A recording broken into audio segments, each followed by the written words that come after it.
Have you ever wondered what makes a great design? What's the difference between one that makes you go, eh, and then one that makes you go, wow? Well, the answer starts with the 7 basic principles that underpin good design. They're guiding lights for designers, showing them how to mix elements like colors, shapes, typography, to create a finished product that just works. Maybe you're thinking, wait, I thought graphic design was all about being super artsy, creative, and cutting edge. Not exactly. Design is different from art in that it needs to be practical and functional. Unlike art, design is there to solve a problem. In branding design, you're usually trying to send a message like, buy this product, go to this event, or check out the brand on my t-shirt. You have to balance creativity with the rules, so you don't wind up with a design that's muddled, disjointed, or just plain ugly.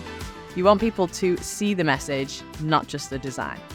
So, let's take you through these 7 principles and learn how they can help you create a design that sends the right message and sells your brand. Emphasis is about what sticks out. What do you want people to notice first? Typically, you'll want to organize the design so that objects have varying degrees of emphasis based on how important they are. Designers will do this by making certain elements bolder, bigger, or higher up a page. Deciding what to emphasize first, second, and third, and so on, depends on the purpose of the design. What information do you want people to know first? Say you're creating a poster for a concert.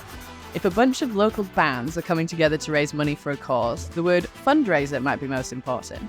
But if you're working on a poster for Beyoncé, you'll probably want the artist's name or image to take center stage. In other words, don't put Beyoncé in a corner. Balance and alignment. This is how you arrange all the different pieces of your design so they feel well organized and balanced.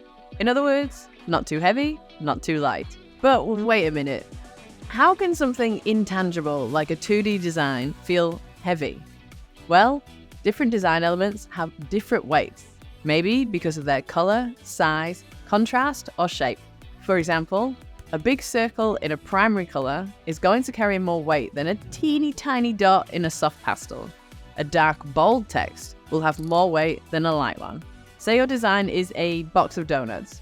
If we remove a couple, the composition still works. But if you were to stack donuts vertically, you'll crowd your design with all the heavy elements in one place. Then you've got yourself a huge mess. The next principle is contrast, which is the idea that the visual difference between 2 objects makes them stand out. It's usually what people mean when they tell a designer, hey, can you make it pop? So if you want to use design lingo like the pros, just say that you'd like to increase the contrast. Have a look at these iconic advertisements for the iPod. Yep, we're taking it old school. See how the white iPod and wired headphones stand out against the simple, bold colors and black silhouettes. It's a classic use of contrast. Contrast helps make a design more accessible, and it's important for things like signage.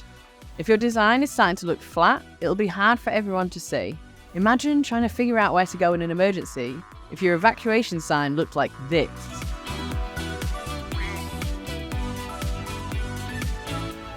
If your design is a piece of music, repetition is the chorus. Repetition helps people remember your design, and it makes the whole composition feel unified and seamless. Repetition is about applying the same traits, like shapes or color, to multiple objects to create a visually appealing and consistent design. A single shape in isolation could be mistaken for a logo, but that same shape in a set of 3, now you're looking at a design theme. Proportion refers to the size and weight of the elements in your design compared to each other. It's the natural next step after considering emphasis, balance, and contrast. As a general rule, similar elements should have similar proportions, even if they're scattered across a canvas. This makes your design look more cohesive and helps the viewer work out where the elements are related. Moving on, our 6th principle of design is movement. Movement doesn't mean motion exactly, but how our eyes travel across a design. Every design tells a story. A movement makes sure viewers start at the beginning and end at the end. You can use color, flowing lines, or curving shapes to move the eye across the design. White space or negative space is the empty or unused area of your design. It keeps compositions from looking too cluttered, and less cluttered is the look that you're going for. Extreme white space can be used to reinforce brand associations. For example, luxury brands love lots of white space because our brains tend to associate it with wealth. Marketing that targets millennials often uses a lot of negative space, while Gen Z marketing tends to lean more towards maximalism. White space provides padding between objects, or it can be used to create subtle secondary shapes, like this clever little trick in the FedEx logo, or the peacock in the NBC logo. Whether you're creating a social media post, or tote bag, or a bucket hat, these 7 principles are a good starting point. If something in your design looks off, it usually means one or more of the design principles isn't working. Of course, you don't always have to follow these 7 principles. Maybe you want people to have an emotional reaction to the simplicity or the clutter in your design, but you have to know the rules to break them, right?